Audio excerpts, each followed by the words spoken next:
Bluff City Media presents Tigers Live with Francis Carlota. Join Francis after every Memphis Tiger game as he breaks down each matchup, player of the game, and upcoming games. Now, let's get to the show.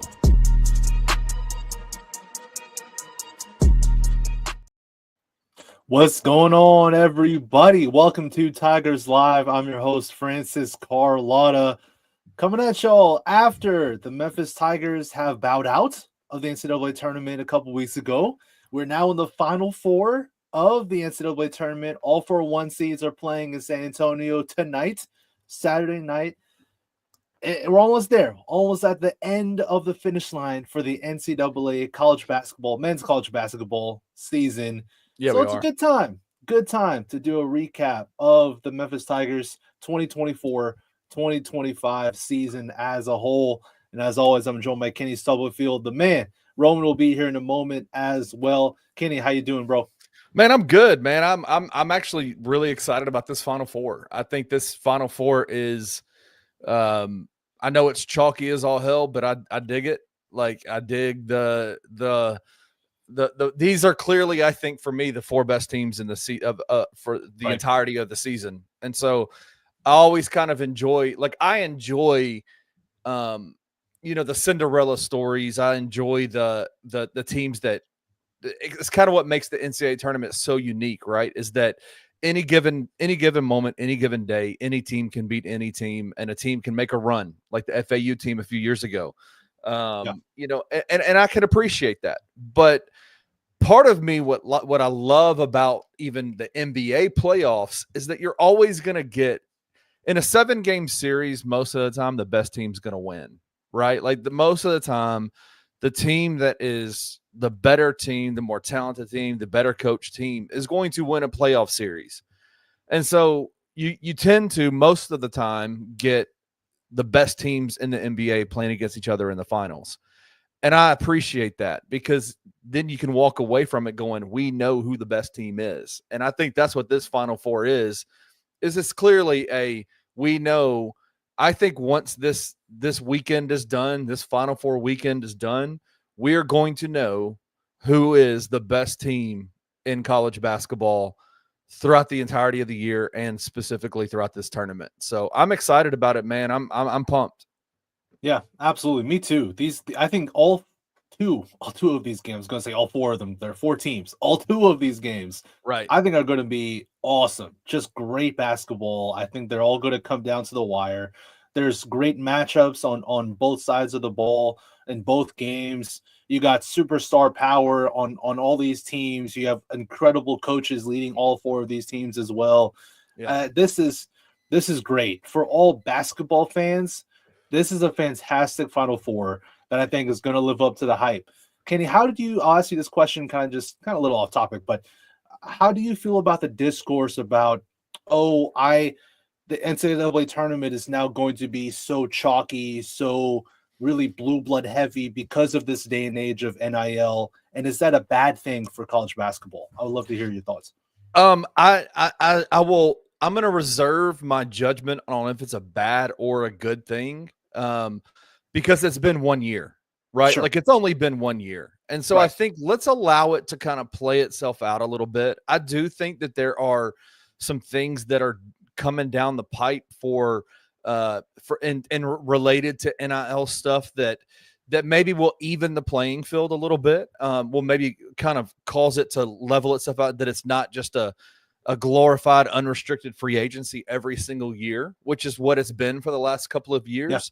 Yeah. I'm not going to pass judgment on what that will do to the NCAA tournament, the chalkiness, the blue bloods, the separation. Like, I do think there is going to be some levels of separation. To what degree, I don't know. And so I want to reserve judgment on it for a couple of seasons and just see kind of how it plays itself out. Because does this mean just because this 1 year there's not these Cinderella stories, does it necessarily mean that that's going to be the storyline every single year? I would say no. I would say I don't think that's the case. Could it happen? Absolutely. If it does, will I have thoughts? Yes. But I want to reserve that because I don't want to pass judgment on something that just happened for the first time this year, really, technically. You know what I'm saying? Yeah, no, that's fair, and I think an inverse to the argument of people who are saying that this is bad for college basketball.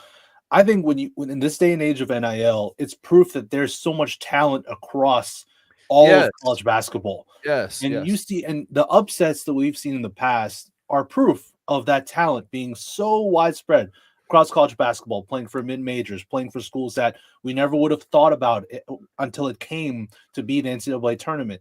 Just because the upsets didn't come this year at the level that we've seen in the past does not mean that NIL is the reason why, or it's Right. because players are leaving these teams. No, it's if anything, it should prove to people that you can look at a guy from, I'm just going to say a random school, North Dakota State, just a random ass school, and say that this dude's worth like $2 million because, or a few $100,000 because they're that good at basketball. Right. And now these dudes are now being able to get the worth that they should have been getting in the past, but now they are able to get it because they are actually really good at ball. So I think another way to look at it is, in this day and age of NIL, you're seeing the proof that there's such a wide amount of talent across all of college basketball. And it just happened that this year it was a more chalk than usual. It happens, chalk happens sometimes. It is what it is. So I think what you said, Ken, is also totally fair. It's 1 year. It shouldn't be some indictment of NIL and that college basketball's it's going into the gutter. Like, no. The transfer portal. I will say this. Like, and we're gonna bring Roman on because I'd love to get his thoughts on it too. But I will say this about the chalkiness of this Final Four. You are absolutely hey, there you are. Hey, Roman. You are absolutely going to see ratings gold for this Final Four. This Final Four is going to be, I would suspect, one of the most watched Final Fours in a very long time for college basketball because of these four teams. Because quite literally, these four teams have been the number one teams in the country all year. And so I think the matchups that you're going to see are, and so like, will the networks not like what's going to happen this weekend? They're going to love it. They're going to be absolutely over the moon about it. But I'm like I said, and Roman, what we were talking about is just basically like the chalkiness of this Final Four, this bracket as a whole, this tournament as a whole. Is it a bad thing? Is it kind of an indictment on the impact that NIL and the transfer portal are having on college basketball? What are your thoughts on that? I mean, honestly, I think this is simply a different year that's kind of an outlier. I mean, this is the first time since 2008, oddly enough, when Memphis was the number one overall seed in the tournament, that all four number one seeds made the Final Four. I think it's just kind of like that year in the sense that the 4 1 seeds this year were just so talented and they separated themselves from the rest of the country that it's not exactly a shock to see all 4 seeds make the Final Four. That was something that a lot of people talked about heading into the tournament. And I had 2 1 seeds making it when I did my bracket, and I usually don't even have that many. And who did you have getting out? Was it Florida? Did you have Florida getting out first? One of the Florida team getting out first? The Final Four that I had, I believe, was Houston, Auburn, St. John's, and Arizona. Mm-hmm. Yeah. So that's still a pretty talented Final Four in of itself, but all 4 1 seeds making it, I think, is pretty remarkable there. But I don't really think this is a huge indictment on like the transfer portal or the impact of NIL or anything like that. I think a bigger impact when it comes to transfer portal and the NIL is what you're seeing in the AAC and other leagues like that, where I think a big reason a lot of these teams give Memphis trouble, and Penny Hardaway's talked about this before, is because teams like Tulane can go get guys like Rowan Rumbaugh from Georgetown, guys like Caleb Banks from Indiana, due to, in most cases, aren't making that much of an impact at their Power 5 schools. A lot of guys before, they would go to Power 5 leagues and waste away. They wouldn't even do much, right? Yeah. They'd sit on the bench for 4 years, maybe play a little bit in their senior year, that kind of thing, because programs like Kentucky and Duke and other blue bloods would recruit 5-star freshmen and things of that nature, and these other guys would never get to play, but now they're getting to transfer down to, mid-major schools and that kind of deal, and they're getting their opportunity, and they're making these other teams maybe not, better because they're still losing teams, but they're more talented and more difficult to deal with. So I think that's a bigger impact and a bigger change that we've seen as a result of NIL and the transfer portal.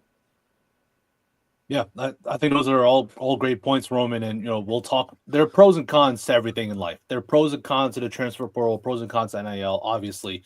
And we'll get the transfer portal news, especially when it comes to the Memphis Tigers, in a moment. We will definitely get into it, y'all. But I do want to start talking about just recapping the Memphis Tigers season as a whole. So just very, very quick recap. 29-6 overall is the record the Memphis Tigers finished with. 16-2 in the AAC. AAC regular season and conference tournament champions. PJ Haggerty won the player of the year. Penny Hardaway won the coach of the year for the AAC. Memphis had 3 players in the first team all AAC as well. They finished as the 5th seed in the NCAA tournament, the highest in Penny Hardaway's era. They lost in the first round, 78-70 to the 12th seed Colorado State without Memphis's starting and backup point guard. Still a loss. So with all that being said, I want to ask both of y'all, let's start broad. What are y'all's thoughts on the 2024-2025 season as a whole? I think it's nothing short of a success overall, especially considering what Memphis was coming into from last season, the 2023-24 season. They bounced back in pretty much every way you could realistically ask for back in October, right? They won the AAC regular season championship. They won the conference tournament title. They got a top 5 seed in the NCAA tournament, and I think would have put themselves into a real position to make a run at the second weekend and perhaps beyond, if not for Tyrese Hunter suffering that left foot injury in the AAC tournament. I know that's, excuses or whatever and hypotheticals, what if, that kind of thing, but that's just the reality.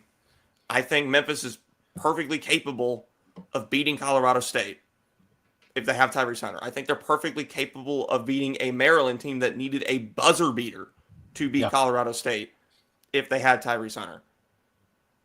The path in the event that Memphis was healthy was set up pretty well for them, I think. Yep. I mean, traveling cross country to Seattle is difficult no matter what, but the field that they ultimately got, I think would have been a phenomenal draw for a healthy Memphis team. Yep. Because Colorado State is good, but I don't think they're good enough to beat Memphis at its full strength. I don't. I think Memphis would have beaten Maryland. That would have been a tough game, but I think they would have beaten Maryland because Memphis, they don't have much depth, but they have more than Maryland. Maryland is a team that's completely relying on its starting 5. Completely. And that would have caught up to it at some point, I believe. And I think Memphis would have gotten them there. So when you consider those factors, it really is a phenomenal season for Memphis, a great redemption story for Penny Hardaway that he now looks to really build off of heading into next year. And now, I mentioned this when moments after Memphis' season came to an end in the NCAA tournament, you now are no longer dealing with the questions of, okay, what is it going to take to, get over the conference hurdle and that kind of thing. The only real obstacle left in Penny Hardaway heading into his 8th season. That's unbelievable to say. Penny Hardaway heading into his 8th year. That's crazy. I love it. That's so season, wild. 8th season. Yeah, but either way, the big obstacle that's kind of only left for him now is what is it going to take to get to the second weekend? What is it going to take to finally get back to the Sweet 16 and truly get Memphis basketball back to where many think it should be? And a season like this, I think, does set a nice foundation for trying to solve that problem. Yeah, and I'll say this. I hope everybody can hear me. I'm having some internet issues over here because of the storm. I don't know if Roman is too. Francis is in beautiful, sunny San Diego, so he's not having any issues. We've been rained and stormed on for the last 3 or 4 days, and my internet's acting goofy. If I do go out, I apologize. But I'm here. Can y'all hear me okay? Yeah, we hear you fine. Okay, good. Yeah, Quickly, all y'all listening, please stay safe. Hope Yeah. whatever's going on. Yeah, Yeah. please stay safe. I know y'all did an episode where Kenny, your power went out, and it was just Roman for like a solid 15 minutes on Tigers Live. Roman's That the was man, incredible. dude. He did it. He killed that episode. I was did. watching it on my phone while I was trying to get the power back on in the house. And yeah, shout out to Roman.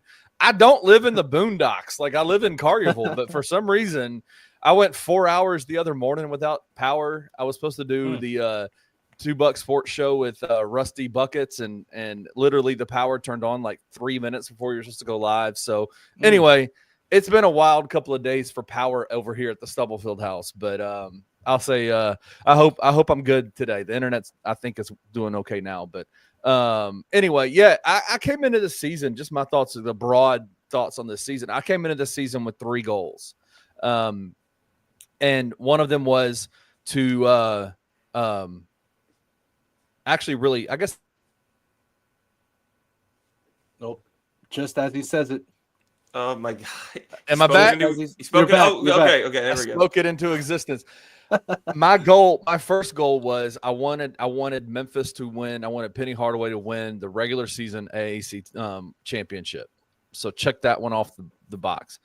Obviously go into the conference tournament and win the conference tournament. But at the same time, my overarching goal was I wanted them to go into the conference tournament not worried about what their situation was going to be like with the NCAA tournament, right? That they were already safely in, that it was a matter of seeding, and that it was that's what that was all about.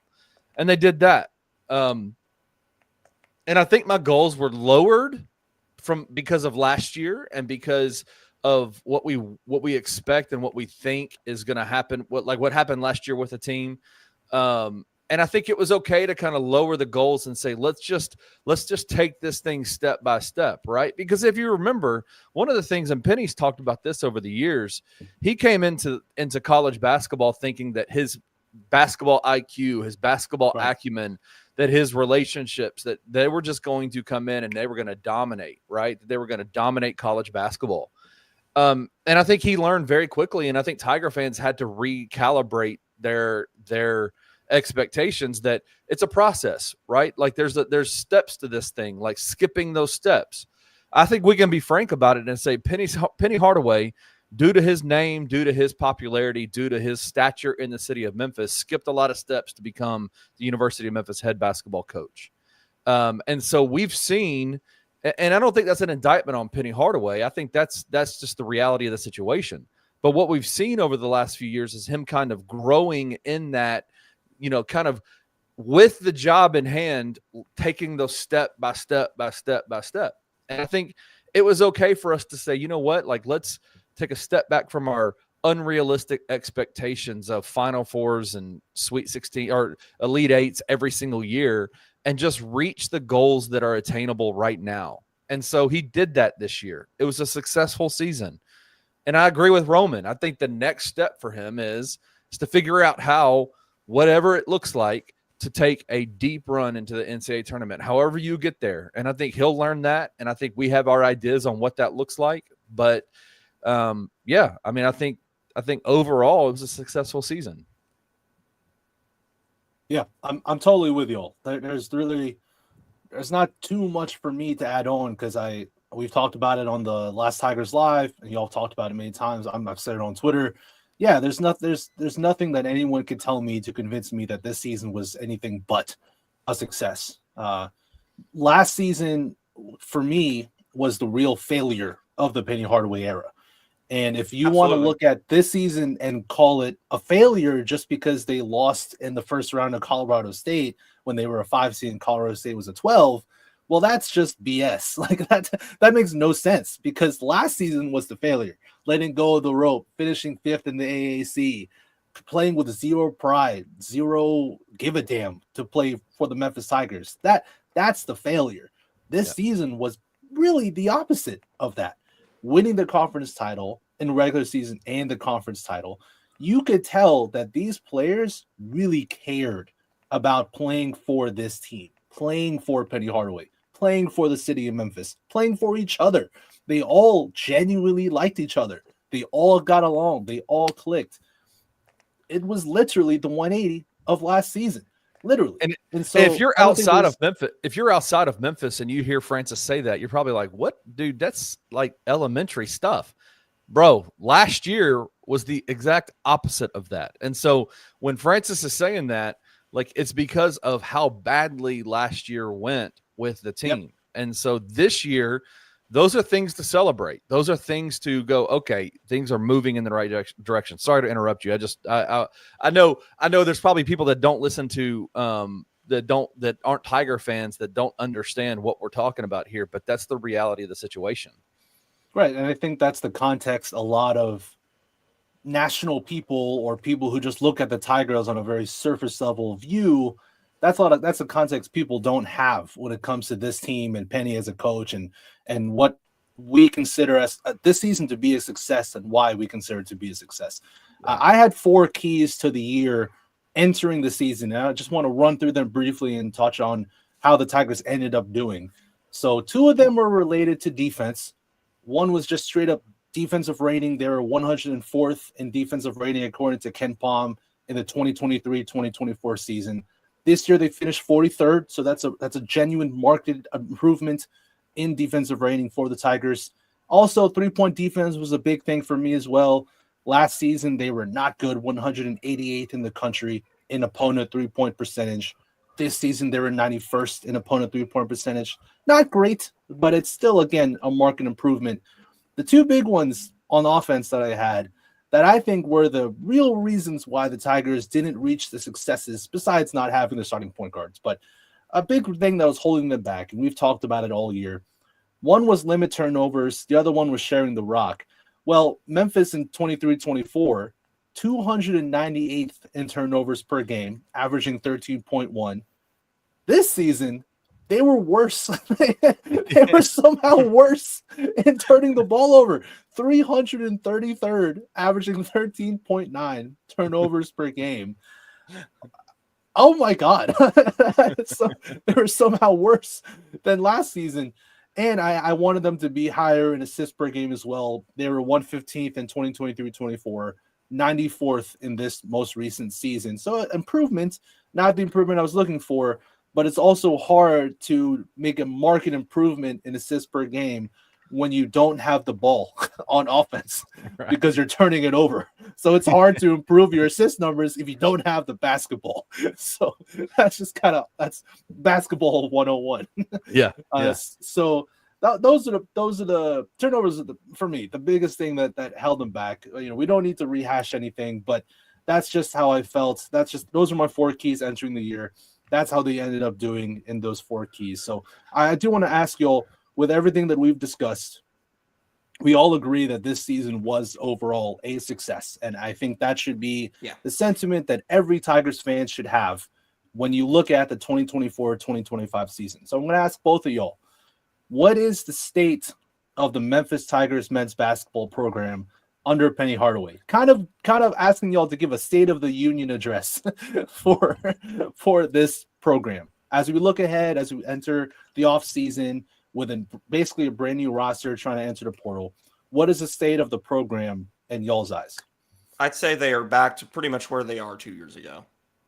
They're a program that's getting there. They're in the position, but they still have yet to make the jump.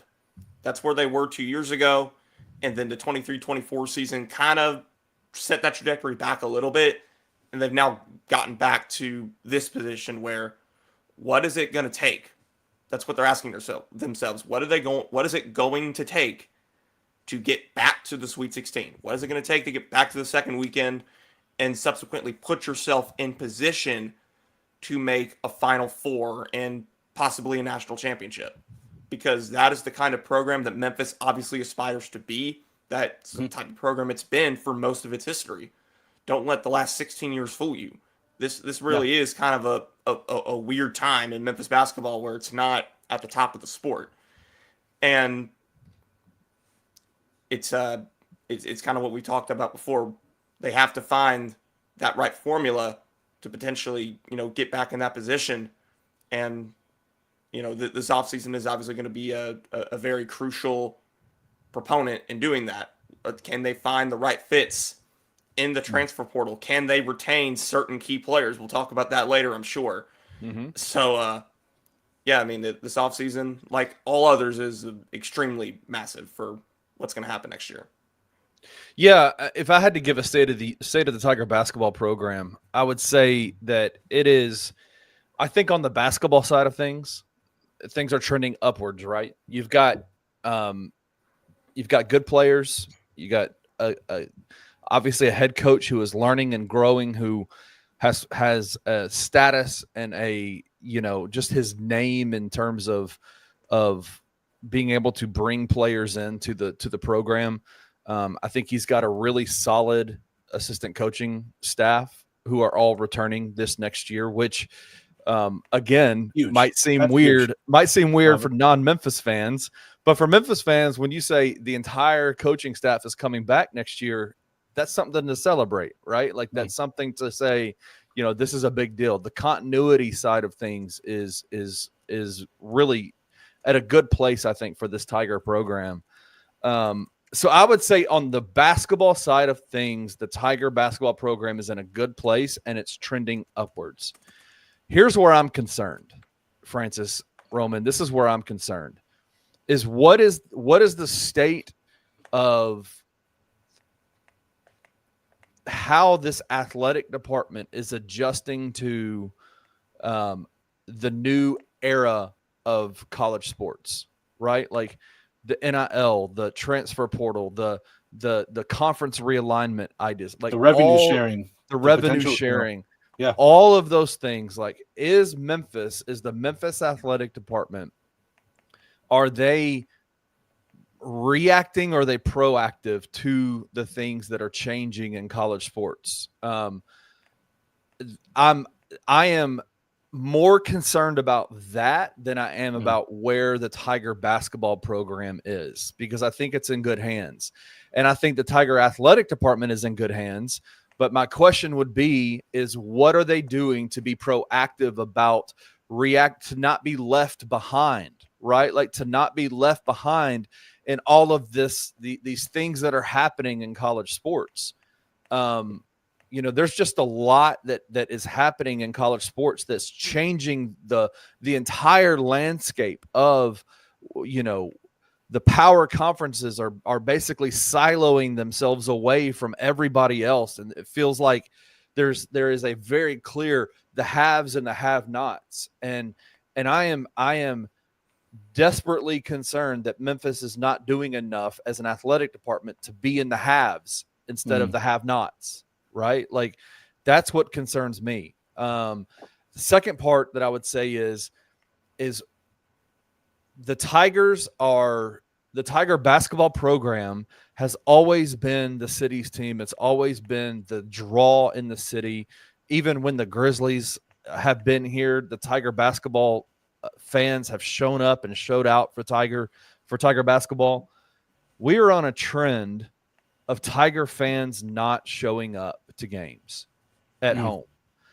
And I am concerned about that. Like what needs to happen to get Tiger fans to come to games, right? Like, and so I don't have all the answers. I don't have the answers for that. I will just say those are the two things that like when I think about Tiger athletics as a whole, those things scare me or like fill me with more dread than anything that has to do with the actual product on the court with basketball or the product on the field with football. They have two really good coaches in their high major sports in football and basketball. They have a lot of things happening in both of those programs. Is the athletic department adjusting well to this new era of college sports? And how do we get fans to show up? Those are the two things that I'm concerned about right now. And so there's a part of me that does feel a little bit concerned about where Tiger athletics is. Yeah, I mean the overall state of the athletic program as a whole, yeah, that can certainly be better. I mean, we're not going to air out all the dirty laundry here because there's just no point in doing so. But I mean, that there are certainly things that you hear when you're in, our positions that certainly will, give rise to certain concerns or whatever, especially with, on Monday, we're going to find out whether or not this NCAA versus House settlement is going to pass and going to be integrated in. And in the event that it is, that will open up the door for revenue sharing, which would begin on July 1st this year. And that is going to completely change the game for pretty much everybody. Yep. Memphis, among any other lots of other schools, they're going to change the way they're doing NIL in all likelihood. Now, again, I'm still somewhat skeptical of how it's all really going to, play out based off of what I've heard. But still, some huge decisions on that end are coming up for Memphis, and we'll see what happens there. Yeah, Grizz Girl over here. She's and I agree with her. Thank you. Grizz Girl is one of the most loyal listeners to all the things, all the live shows, everything that we do with Bluff City Media. So we really appreciate it. But she said it's the AAC competition, access to games on TV, and good seats at the Forum are very high. Plus the economy. All that is true. 100%. Yeah, I do not disagree with you. So when we talked about the idea of conference realignment, right? The haves and the have-nots. Like, what does Memphis need to do to be back in those conversations to be in a conference where, number one, the competition is just better, the financial ramifications are better, and then yes, I agree. She said the access to games on TV. Yeah, it is so important. It is so important to have Tiger fans at games.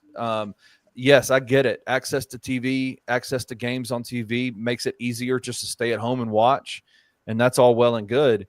But getting to the games is important too. And I do think, and Roman and Francis, y'all might be able to help me understand this, but there was a big announcement made by the athletic department about the third level, the third terrace level of the FedEx Forum next year is going to be shut down, and they're moving everybody down to the pinnacle level, basically, and to the bowl. I know there was a lot of reaction to it, like negative, like the seats are going to be higher, the prices are going to be higher. Am I correct in saying that they've slashed the prices of those lower level seats too? Yeah. They're going to, the word they used in the official press release, I believe, is readjust, which means they're going to lower the ticket prices to make up for the Shelby County sales tax now being in effect.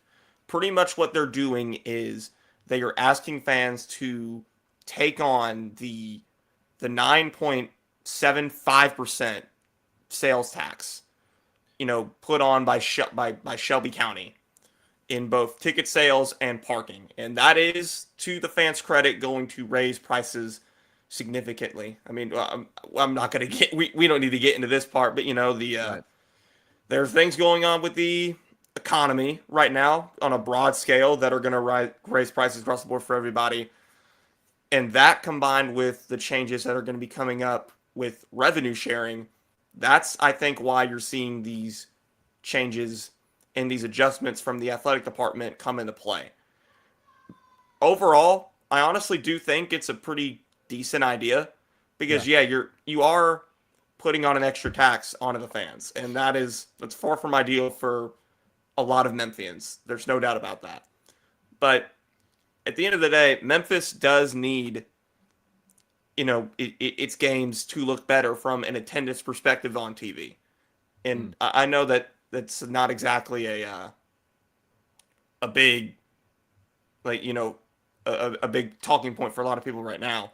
Right. But it is important in a sense to turn on the television and see the lower level decked out at FedEx Forum. It is important in Memphis's eyes to see that. So I think that's part of it. And again, there are the ticket prices themselves are going to be cheaper. Yeah. So I think that could potentially draw people in a bit more as well. There is some kind of financial implication for the athletic department that will help them save money, help them make more money, which can only help. Like, it only can help, right? Like, it's not a necessarily, there is the Tiger Athletic Department needs money to be able to compete, right, at every level. And so I think there's going to be a level where it's cheaper for fans. I think I saw Dr. Ed Scott say something like that. The changes in prices only impacted 115 people in a negative way. They've reached out to them. They've taught each 150 season ticket holder, 115 season ticket holder has been contacted, talked to. They've worked through it. They've gotten all of it taken care of. But I think I sound super uneducated about this because I am. I just know. I do trust that they're making the right decision for not only the university but also for the fans as well. So we'll see what it looks like.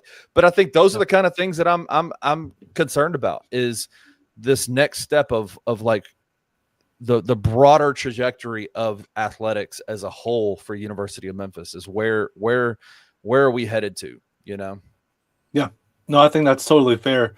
I think we're all in agreement that if we're talking specifically about the Tiger program, right, that I think the program is in a really good position. I want to bring this comment up because I've known Walker. I've known you for a long time, and we've gone back and forth about Penny many times.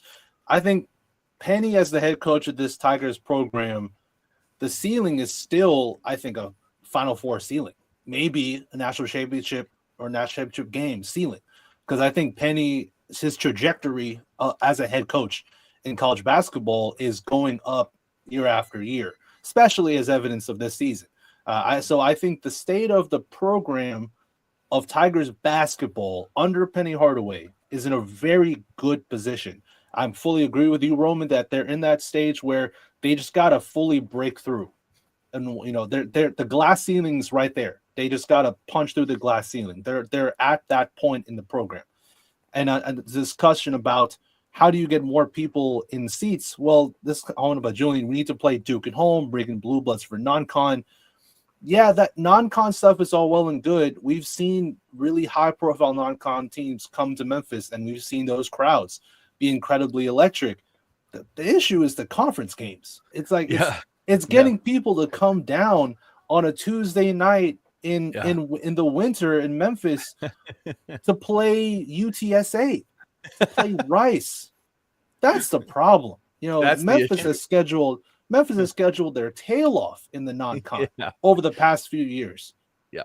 That's not the issue. It's people wanting to come down to downtown Memphis from wherever they live. Like it's a long drive for a lot of people. It is. And it's hard to get up for like I said, a Tuesday night game against Rice. And so that's the problem. 25 minutes is not a long drive. Come on now. Well, it might not be for you. It might be for some. It's 45 minutes for me. So it depends on.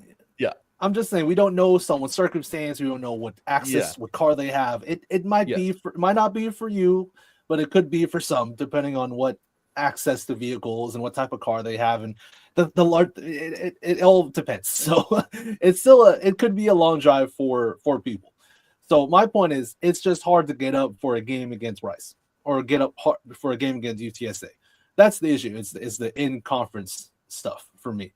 But I'm with you that the state of the program is in a good state. So I think we can, and it was brought up before, the importance of this offseason, entering this offseason with the importance of the transfer portal, always trying to need to revamp the roster.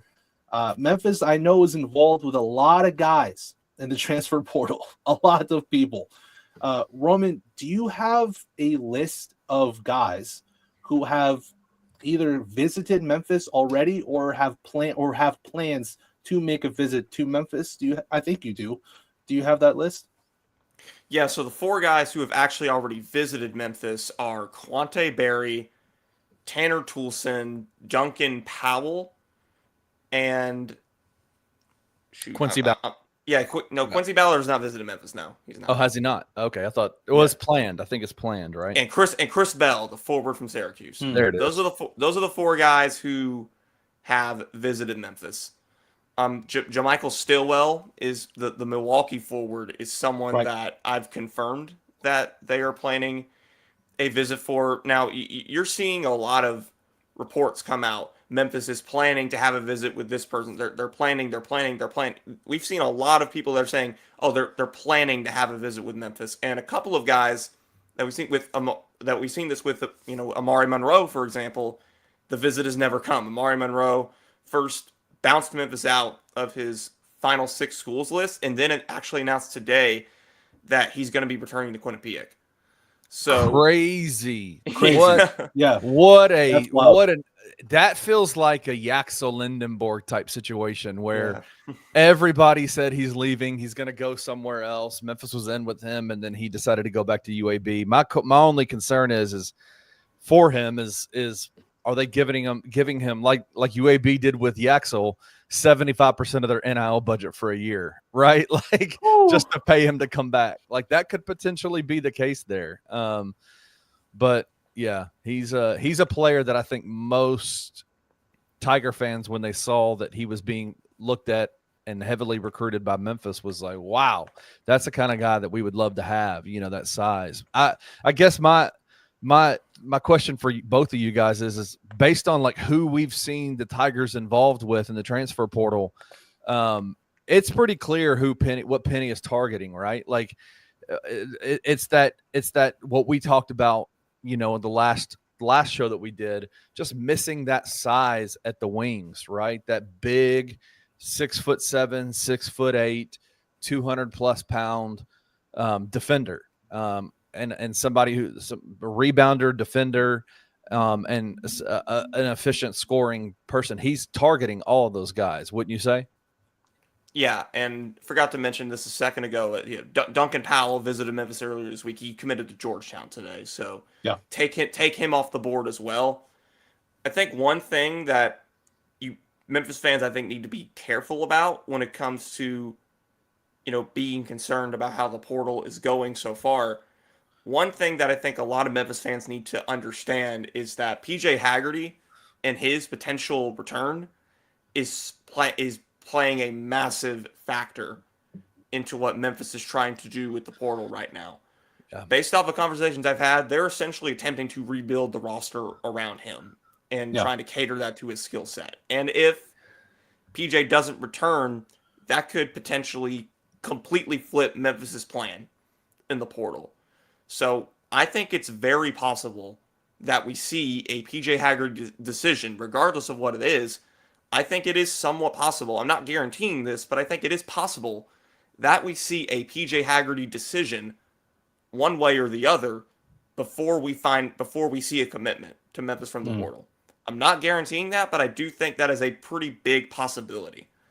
So that's a big question, Roman. Yeah. What is, like, lots of reports, people are, what is the chance, like, where would you put Memphis in terms of the PJ Haggerty situation, right? Like, everybody knows Blue Bloods have been tampering with him all year, coming after him. Power 5 schools have been coming after him. Does Memphis have a shot to keep him? I mean, I'm not going to put a number on it. I'm not dumb enough to do that. Yeah, let's not do that. I can't put a number on it. We got asked that in the Discord last night, Francis. Give us a percentage. No. Roman, Kenny, give us a percentage. And I was like, hell no. I'm not doing that. No. I ain't going to put a number on it, but I will say that based off of everything I've heard about the situation, all the indications that I've gotten, I would be fairly surprised if PJ Haggerty is not a Memphis Tiger next season. Considering, the situation that he's going to be walking into at Memphis, the compensation that Memphis will be able to hand him, not just with its own resources, but Memphis will be getting a lot of outside help. I can... Flash flood warning. Sorry about that, but... You're good. Memphis... Not on, like, considering its own resources and the outside help that I'm fairly confident that it will be getting in terms of, getting PJ Haggerty the whatever compensation that he needs there. I'd be surprised if he's not back. I think Memphis is just the better or the best overall situation for him, and I think that his camp knows that. So I want to put it this. I want to put it this way, and just to kind of give some historical context to the kind of, I think, the kind of people that we're dealing with when it comes to PJ Haggerty's camp, the people that are involved with him. PJ Haggerty is the kind of person that is, and you can tell this based off of the way that he's handled even last year's transfer portal process. He got into the transfer portal and was quite literally the first, I think 365 days ago today, he announced his commitment to the University of Memphis. He was Memphis's first. Yeah, he committed on April 4th, so 366. 366. So yes, yesterday was 365. There is PJ Haggerty came into that process knowing what he wanted, knowing who he wanted to play, like what kind of a system he wanted to play in, was recruited by Memphis and committed very quickly. The fact that we have not heard a word from PJ Haggerty about him entering the transfer portal, declaring for the NBA draft with the option to come back to school, tells me his silence, the lack of moves, tells me more than him coming out and saying one way or the other, right? Like the speculation is all out there, right? Like the speculation of what he's going to do is out there, but it's the fact that he's still here, hasn't made a specific leap or jump to enter the transfer portal or to enter into the NBA draft with the option to come back. Tells me a lot about it because of what we know about PJ and the people that are directly related to his NIL negotiations, the people that are involved in his decision making. There are a lot of people that claim to be in PJ's camp, talking for PJ. Yeah, directly involved. Like you put it, directly involved is a perfect way to put it. Right. There are a lot of people that claim to be directly involved in PJ's process that are not involved in PJ's process. Those people are going to talk to everybody about what's expected and the NIL projections of what's to be expected, like what he's asking for. Unless you hear it from two people, don't pay attention to it. One of those is PJ, and the other is someone very closely related to PJ. If you're not hearing it from those two, pay no attention to it, because there are people that have access to grind about Memphis, about Penny Hardaway, about former players that used to play at Memphis that they represented, that believe that they have that are going to make phone calls and talk to people and say, I am involved because I'm from Houston, where PJ Haggerty is from. They're not involved. And all they're trying to do is to secure a bag for themselves.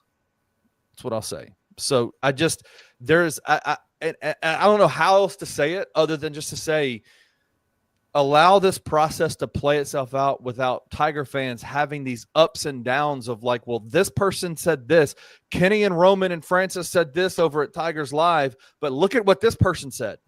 Like this person said this. Well, I'm telling you right now, there are only, and I'm not going to sit here and tell you it's trending good or trending bad or the percentages or anything like that. But I'm just telling you, there are certain people that are claiming to be involved in that process that are not involved in that process. And so the situation will play itself out. And I am a believer. I am of the mindset. I'm in the same camp as Roman. I would be very surprised if PJ Haggerty is not a Tiger next year. I do believe PJ will probably at some point try to go through the process of an NBA draft situation where he'll talk to teams and get graded and things like that.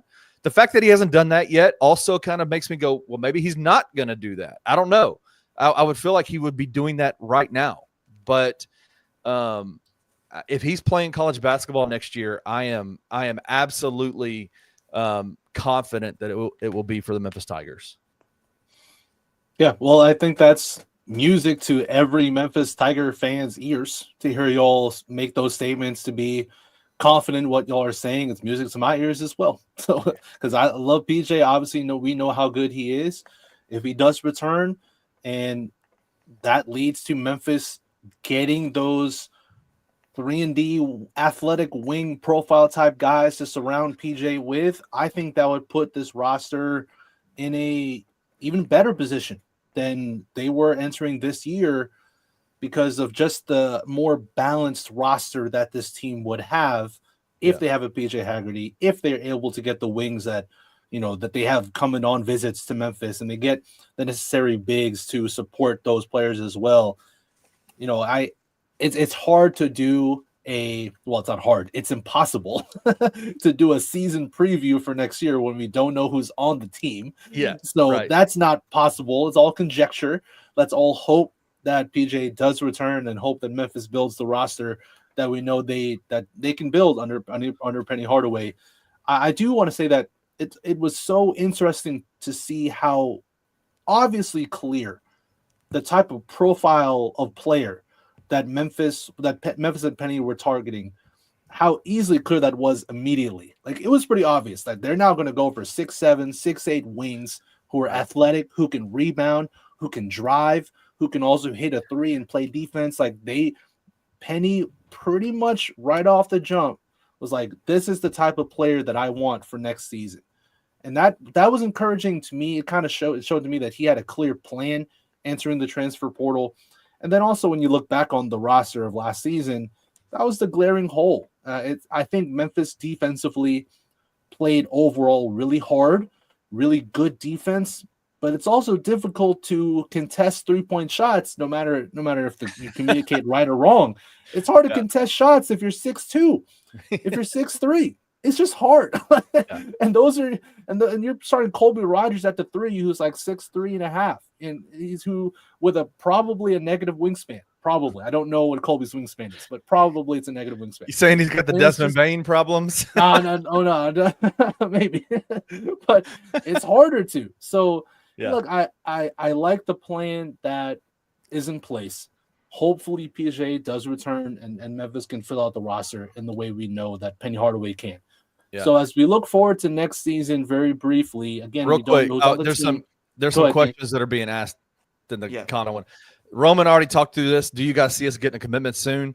I agree with Roman. I would suspect it would not surprise me if we got a PJ Haggerty commitment or decision one way or the other before we get a commitment from the transfer portal. That would not surprise me. Yeah, I'm not guaranteeing that because Memphis is, I would describe as potentially close with a few guys. There are a few guys that I could easily see Memphis taking on before PJ Haggerty makes his decision. But I think probably the likely scenario is that we do see a PJ Haggerty decision before a commitment from the transfer portal. Wayne Kelly is asking, I think, a very big question as well that we probably need to address before we get out of here as well. Is there any news on Dane Danger? Any chance he's back as a Tiger? What I can say about that is that Memphis and Dane Danger are actively attempting to secure a way for him to return next season. They are kind of like laying their ducks in a row to try to get that process started. Nothing has been submitted to the NCAA as of now, but rest assured that process will begin at some point. They're starting to, again, just prepare themselves to officially submit whatever it is they want to submit for that. And there is, I would actually say, a relative level of optimism on Memphis' side that it could potentially happen for them. Now, again, these same thing happened with DeAndre, right? These situations are always tricky. They are always tricky. And you bring up DeAndre, Kenny. In DeAndre's case, I'd actually say that he probably had a better case than Dane does. I agree. Realistically speaking. But also, we're in a different era of college athletics, even only a couple of years later, where the NCAA is about to get probably torn to shreds by this settlement. And they keep on losing in court, and they don't want to ruffle feathers and things like that. Maybe they'll just bend over backwards and just give Dane this waiver. But Dane did not have like a medical redshirt season or anything like that. Right. The season he's attempting to get back is a season where he played 3 games and then opted to leave Baylor and transfer to Illinois in the middle of the season. Typically, that's not going to get you a waiver. It's just not. Typically, that season is going to count against you. The NCAA would pretty much be breaking its own rules by giving Dane Danger an additional waiver to return next season. But they've been getting smoked in court lately. Yeah, and killed. so yeah, maybe that just doesn't matter. Maybe that just doesn't matter. Francis, let me ask you a question. The NCAA is so inconsistent, so unpredictable that I don't know if I can really make a call on how this is going to go. I will say that Memphis they are heavily relying on it happening. They are heavily relying on it happening. I would be somewhat concerned about the big situation if it doesn't happen for Dane, or if Dane does get the waiver and then enters the transfer portal, which is a possibility. That would be crazy. Anyway, Francis, you're a lawyer. Let me ask you a question. Do you think that the NCAA, like, how real of a factor is it that the NCAA's losses that they've experienced in court so much? I mean, they have been getting smoked in court. Does it change? Like, could you see an entity like the NCAA saying, you know what, bro? Like, please don't take us to court. Like, here's your extra year. Whatever, bro. Go play. What do you think? Look, again, as Roman said, as y'all have said, they've been absolutely getting decimated. In every single legal thing that's happened in NCAA, they've been getting decimated. It would be a miracle still if it happened, if Dane were to get that extra year. But look, man, my guess is still as good as yours. No matter what happens with Dane Danger, my guess is as good as y'all's. Because Roman, I think you're absolutely right, man. They would be breaking pretty much their own rules, setting a brand new precedent, like kind of as they go out the door, as the NCAA gets basically torn apart. It's like, screw it, whatever. Let's just give Dane the extra year because he asked for it, and whatever.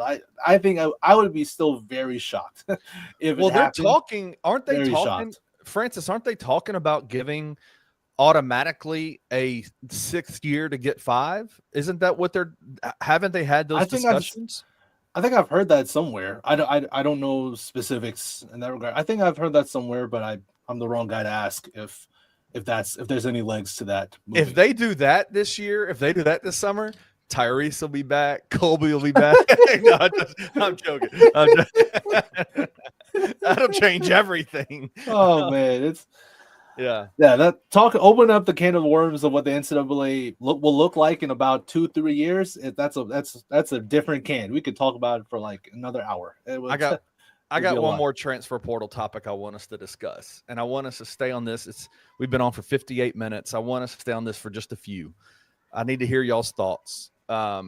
Reports came out a couple of weeks ago that Penny Hardaway heard the bat signal from the Pivot podcast with our good friend. What he's going to ask us about. Our good friend Mikey Williams. Mikey Williams went on the Pivot podcast. Have I lost both of them? Sent out, huh? Oh, okay. Sorry. We're good. Yeah, we're here. Yeah, we're good. Okay. Sent out the bat signal from the Pivot podcast talking about how much he loved Penny Hardaway, wanted to play for Penny Hardaway. And then a few days later, into the transfer portal, reports came out that Penny and Mikey were in contact with each other. I do want to say this. Contact doesn't mean recruitment. Contact doesn't mean interest. Nope. Contact doesn't mean any of that.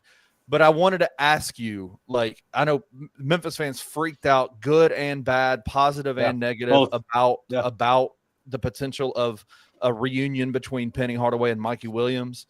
What are y'all's thoughts? Like, what would y'all, and let's do this quickly, but what are y'all's thoughts on a potential Mikey Williams reunion? Okay, so first off, I can confirm that contact has been made.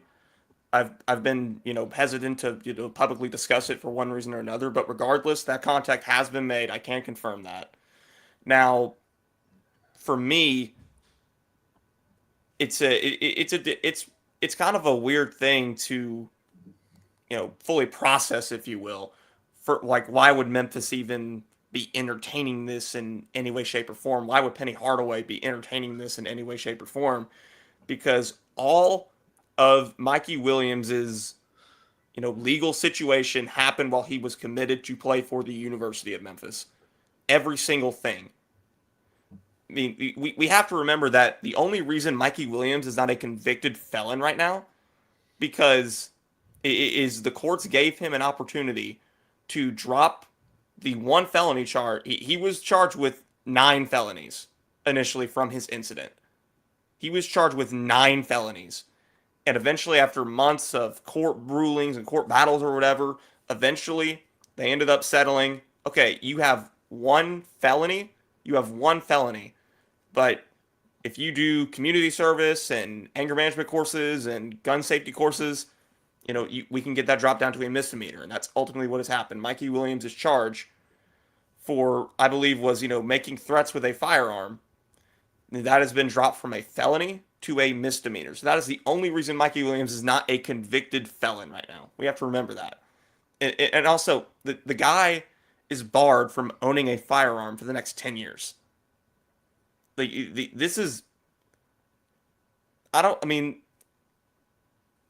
This stuff is not... It's not good. It's red flags all over the place, even more than a year removed from all these situations. I just don't think it's a good idea logistically for Memphis to bring in someone with the amount of baggage that there is connected between Mikey Williams and Memphis. I'm not saying that Mikey Williams doesn't deserve second chances. He doesn't deserve opportunities to show that that's not who he is and that kind of thing. I'm not saying he doesn't deserve that opportunity because he does. But I just don't think that opportunity needs to come at the University of Memphis based off of circumstances. Yeah, I think it's incredibly well said. I couldn't agree with you more. So all that aside, just basketball wise, no, I'm good. I don't want Mikey Williams is even a basketball player. Forget the baggage that he would come to Memphis with. Just as a straight up hooper, pass. I'm good. I'm good. I recognize the hype he had. And I also recognize all the off the court things that probably have impacted and stunted his growth as a basketball player. But just even looking at what he did for UCF last year, I'm good. I don't think he would, if PJ came back, I don't think he would fit well with PJ at all. If PJ doesn't come back and then now Mikey comes in and he's, for whatever reason, your starting point guard, I don't want that at all either. So besides all the baggage stuff that Roman said very, very well, basketball wise, pass. I'm all right. I don't really want to have him as a basketball player on the University of Memphis. So yeah, that's how I feel about the Mikey thing. Yeah, I'll wrap my thoughts up quickly, but I don't have what I think is what I would love for the conversation to be, and I agree with you. I agree with everything Roman said. There is baggage there that has to be dealt with, right? That has to be thought and considered.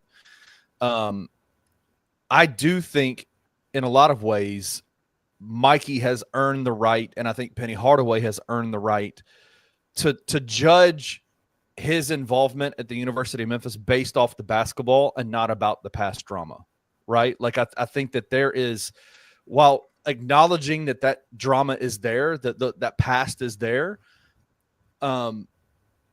we didn't hear a peep out of Mikey at UCF all year. Sure. Just played, just hooped, just went out there when he was not hurt. He went out and played, didn't play very well. He wasn't great. He wasn't a good player for that team. And so for me, the question is am I cool with that conversation happening? Absolutely. Because I think it's okay to have that conversation and to determine whether or not Mikey Williams is a fit for Memphis off of the basketball tip and not just the drama tip, right? We've talked about the drama stuff, and that is a massive part of his story. But at this point, how long does he need to have to be able to say, hey, I've moved past that. I've served my time, if you will. I've done all the things that are required of me. Now let me move on and play basketball where I could be used and developed properly. If that's Memphis, okay. If it's not Memphis, that's fine. I honestly think in a lot of ways, Penny has earned the right to say, Mikey, I care about you. I want to have this discussion with you, but you're not good enough to play for us this year. right? Like that's the development of the conversation that I want to see happen. Not necessarily we're not going to allow you to play for this team because of the past drama. I think that there is a basketball related conversation that needs to happen there. And I firmly believe at this point Memphis is over recruiting him, if that makes sense. The talent level that they're recruiting is a higher talent level than Mikey Williams. Like you don't take him based on like with the talent that they're trying to bring in. I don't think Mikey Williams fits. And so, but I appreciate the fact that we can have that conversation, that we give Penny Hardaway the lenience to have that conversation about basketball and not just about shooting it down because of the past drama. That's my only take on the whole situation. The guy allegedly fired a gun into a car filled with 6 people while he was committed to your program. That guy can never return. I hate to put it that way, but that guy can never return to your program. He allegedly fired a gun at a car full of 6 people. If that gun hits one person, if one person in that gets shot, this entire situation changes. We have to think about that. A lot of ifs and buts. Candies at and a nuts. car allegedly full of people with the intent to hurt somebody.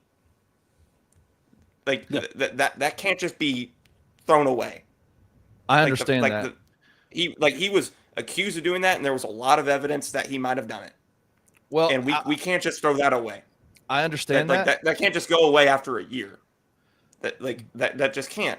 Again, he deserves an opportunity to bounce back, but that just can't come at Memphis, I think. I think it would bring too much baggage, too much controversy.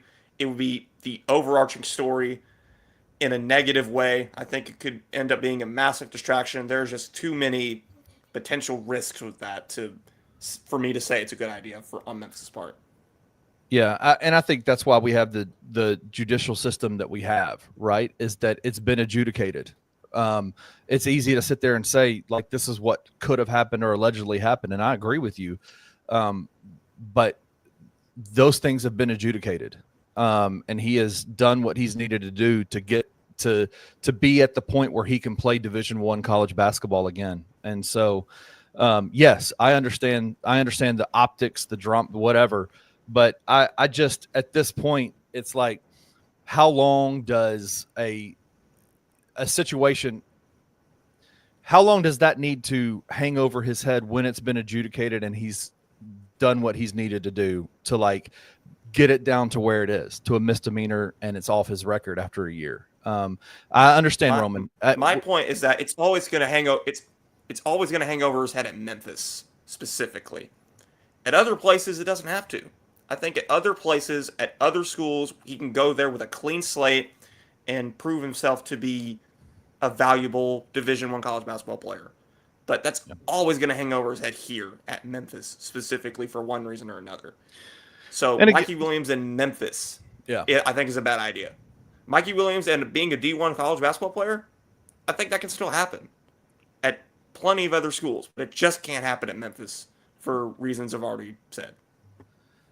Yeah. No, I hear both sides of what y'all are saying. I think both of y'all make really good points. As I said, from my position, just purely basketball wise, I don't want him on the basketball team. Just as a basketball player, I don't think he's good enough to play for the Memphis Tigers at the level that we want Memphis to play at. I just don't think it's a very real possibility. Yep. Yeah, and so regardless of the baggage, regardless of all that, just pure basketball, as we talk about it from a purely basketball standpoint, I just don't think he's good enough to play for the Memphis Tigers at the level that we expect the Memphis Tigers to play basketball at. So that's it. That's where I come from. It'll hang over his head unless he balls out and gets Tigers. 100%. There'd be some forgiveness there for sure. Yeah, 100%. Be like, what are you talking about? That was a year ago. Yeah, for sure. For sure. Final Four, baby, hang the banner. Yeah, there are levels. There are many levels to that discussion. There are many levels to the John Morant discussion. But yes. I'm not going to get into that. I've already got into it on Twitter enough. But there all are John many Morant's ever levels done is put up some stupid signs on social media. Well, look, Mikey has at least been convicted. At least I'm not saying this as some demeaning thing. He's been convicted of crimes, and he was found. He pled guilty to felony charges. Like those are very different to whatever has happened with Ja. But that's I'm not gonna go down the rabbit hole. I've gotten into arguments for the past 24 hours. I'm not gonna do that. The national narrative, the way people, I'm sorry, I'll stop. But the national narrative, the making up of stories of what Ja Morant has done is wild, bro. Wild. He's been convicted of major gun crimes. Major gun crimes? No. What are you talking He hasn't even about? been charged of anything. And you can be charged with that. You can be charged of eating a ham sandwich. That's what my criminal professor used to say all the time. You can be charged of literally anything. But that's just you being found guilty of it. That's totally different. You can be charged of whatever you want to be charged of. Yeah. But like he hasn't even been charged. Sorry, I'm gonna stop. That's all. I'm done here. I'm done. So I know we wanted to talk about goals for next season, but I think it's a little tough to do so now that because we don't know what this roster will look like. Obviously, we want the Tigers to make the second weekend of the NCAA tournament. I think that is a huge goal for the team. I would love to see less turnovers, please. Just stop Mike 333rd in the country. That's so bad. Please just take care of the basketball. But it's hard for me to have like real goals for next season since we just don't know what this team will look like. But how do y'all feel? Do y'all have substantial goals for next year? Yeah, get to the second weekend. Find a way to get to the second weekend, right? I think that's the standard goal. You've put yourself in position to do exactly that.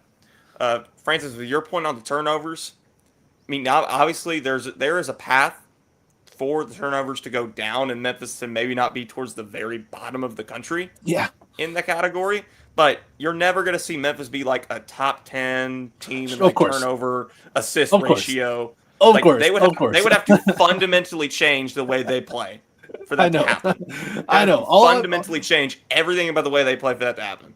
Like turnovers are always going to be a part of Penny Hardaway's Memphis basketball teams. It's just always going to be a thing. For is top 150 in the country. That's all I'm asking. Top 150. That's it. We're setting our standards. That might even be too medium. high. Yeah. Like that's all I ask. Not 333rd and 298. That's not what I want. You know what's funny? There were 666 people that graduated my high school senior class from Collierville High School in 1999.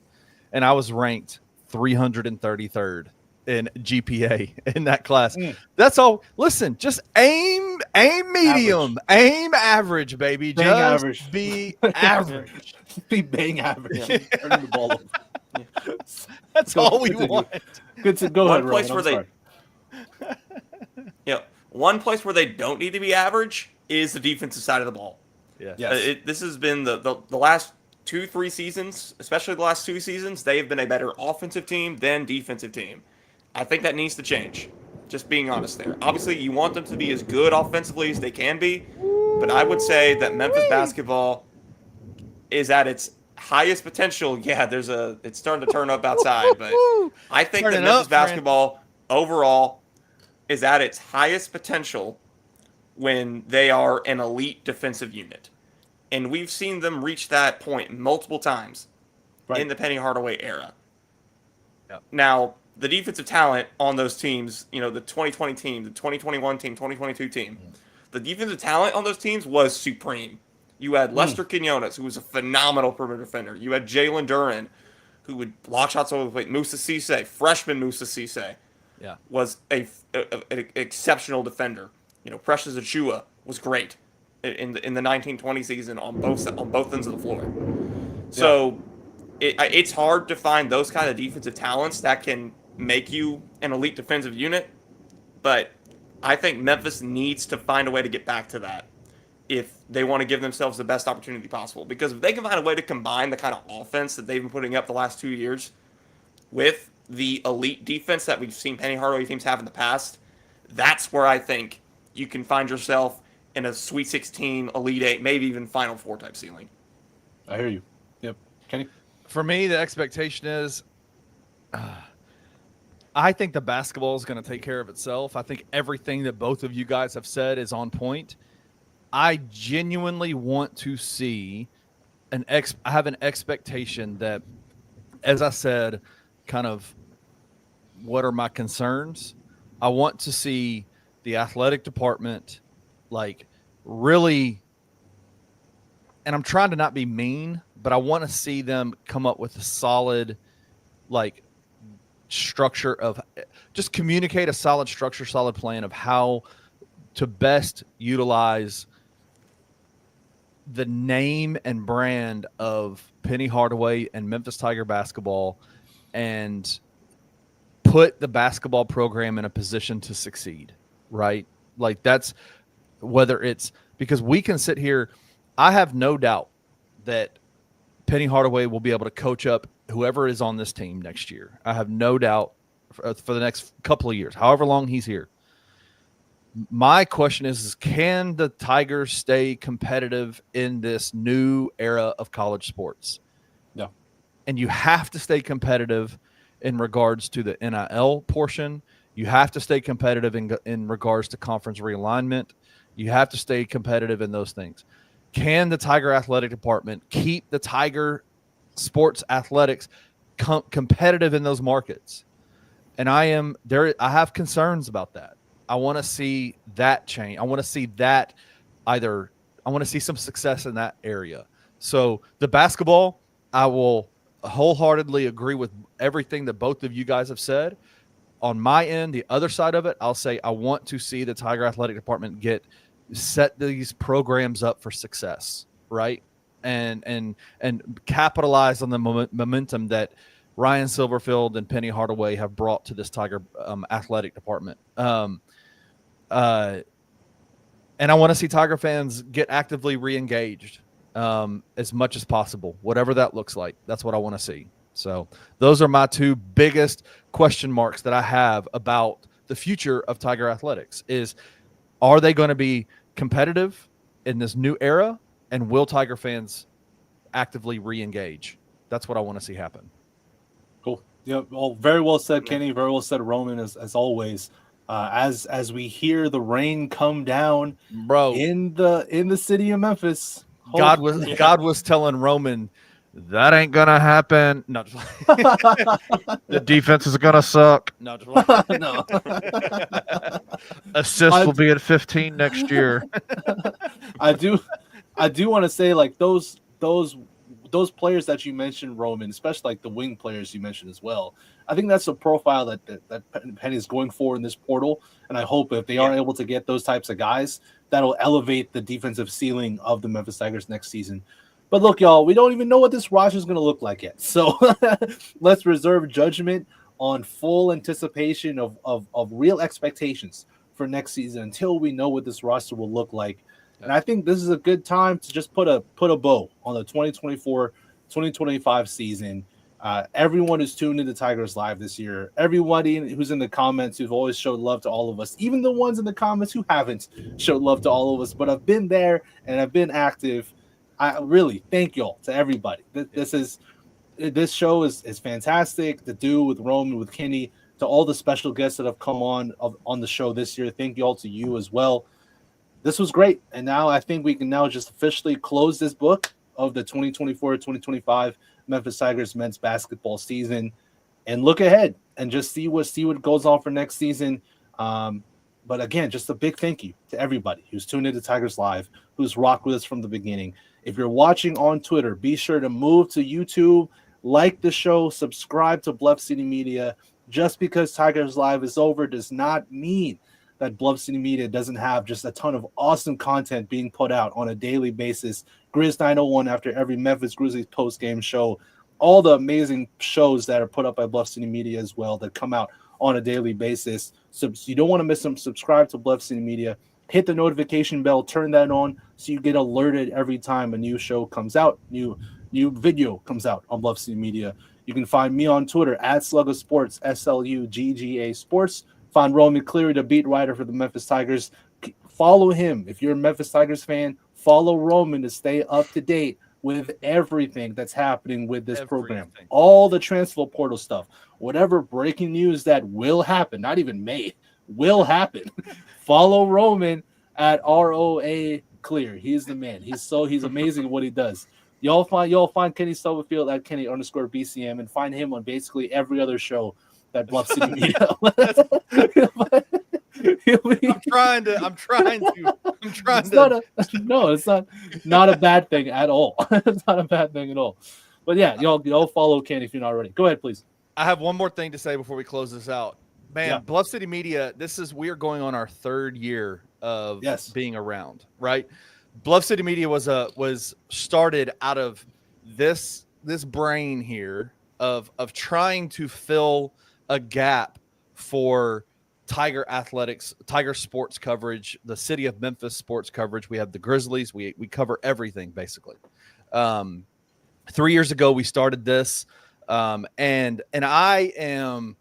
I understand like the where media is headed in terms of the digital component of things, right? Like, and that's what I felt like was missing especially when it comes to Tiger athletic coverage was you can read and you can respond on Twitter, but what about these shows? What about podcasts that are specifically designed to cover Tiger athletics? We are a small business. We have been around for 3 years. I would put our content, our digital content that we put up every single day, multiple pieces, new pieces of content. I would put our content up against anybody in the city. I think we are on the cutting edge of what new media looks like. But we are a small business. And so I know there have been hundreds of thousands of people that have tuned in to Tigers Live this season. Thanks to the hard work of Francis and Roman and all the special guests that have come on.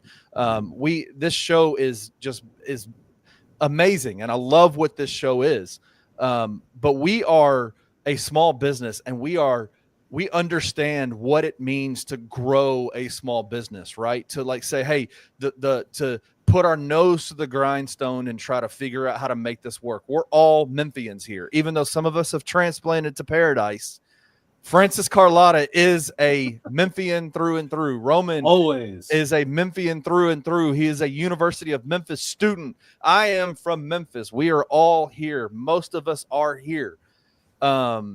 I want to challenge. Like, I know that there are some people that are in this chat that have watched this show that are small business owners in the city of Memphis that say, man, listen, y'all don't understand the grind of what we do as small businesses. We understand it.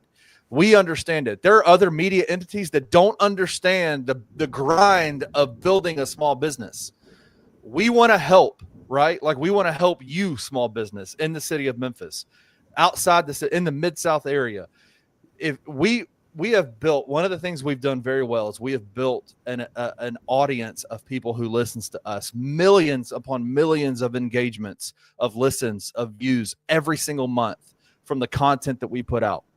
And so what we want to do is we want to partner with you, small business in the city of Memphis, to say, how can we leverage what we've built over these 3 years of engagement, of audience, of fan base, of people that listen to the things that we do? How can we help leverage our audience, our fan base, our platform to help your small business?